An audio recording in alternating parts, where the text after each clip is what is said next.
Okay guys, so tinanong ko yung mga lifeguard kanina para sa mga gustong pumunta dyan dito sa may dagat sa Niigata,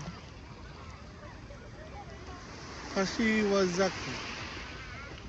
Pwede po daw mag-overnight dito. So kung balak nyo magpunta dito, magpipitch kayo ng tent dito sa may tabing dagat, papaabot kayo ng gabi or papalipas kayo ng gabi, wala daw pong problema.